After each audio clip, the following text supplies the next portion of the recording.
Hello friends, you've been taught your whole life to believe that motivation is the spark.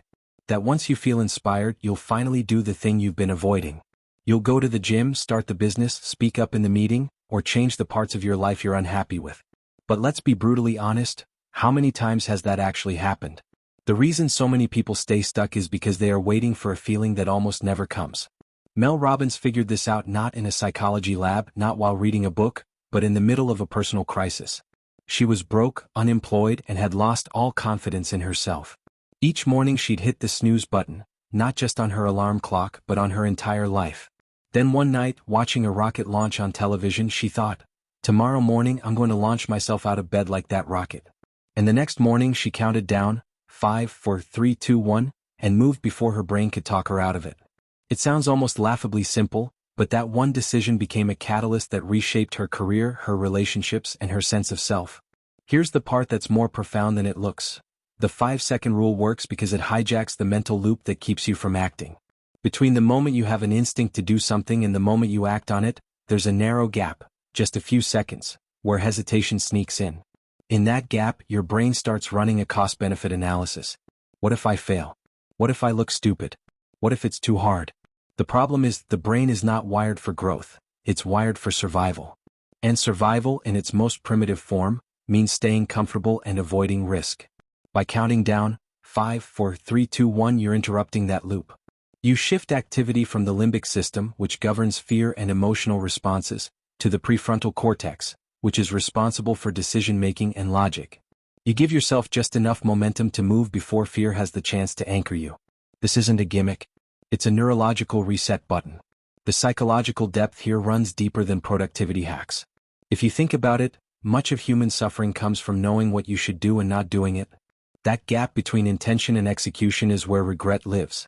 And the more you practice hesitation, the more you reinforce the identity of someone who avoids action. Over time, this becomes self-fulfilling. You stop trusting yourself to follow through, and so you stop even trying. The 5-second rule is about reversing that identity erosion. Every time you count down and act, you cast a vote for the version of yourself who does the thing. And the more you repeat it, the more your self-perception changes. You stop seeing yourself as someone who avoids, and start seeing yourself as someone who moves, even when it's uncomfortable, even when it's uncertain, even when it's scary.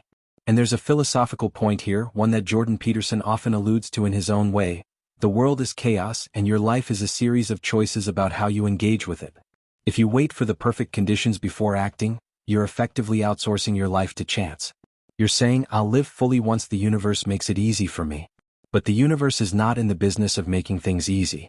It's in the business of testing you. So the real question is not, do I feel ready? The real question is, will I act anyway? Because readiness is a story you tell yourself to justify avoidance. Action, on the other hand, is reality. Action is measurable. Action changes things. The beauty of Mel Robbins' insight is that it's portable. You don't need special equipment, a perfect plan, or even a quiet moment. You can use it to stop procrastinating on an assignment, to confront a difficult conversation, to break the habit of checking your phone the second you feel bored. It's a universal tool for bypassing the emotional resistance that keeps you small. And like any tool, its power grows with use. The first time you do it, you might feel awkward. The 10th time, it feels more natural. By the 100th time, you've rewired your instinctive response to hesitation. You've taught yourself that fear is not a stop sign. It's a green light that says, this matters enough to make you nervous. This is not about reckless impulsivity. It's about reclaiming control from the endless loop of overthinking. Because let's face it, your best moments in life probably didn't come from playing it safe. They came from the leap. And the leap almost never felt comfortable beforehand. So here's the truth Mel discovered and now shares with millions. You don't have to feel ready to change your life. You just have to be willing to move before your mind stops you. The next time you feel that pull towards something important, a chance to speak up, to start, to take a risk, don't bargain with yourself. Don't give hesitation the microphone. Count it down, 5, 4, 3, 2, 1, and move. Because the difference between the life you have and the life you want isn't motivation. It's the 5 seconds you either use or waste.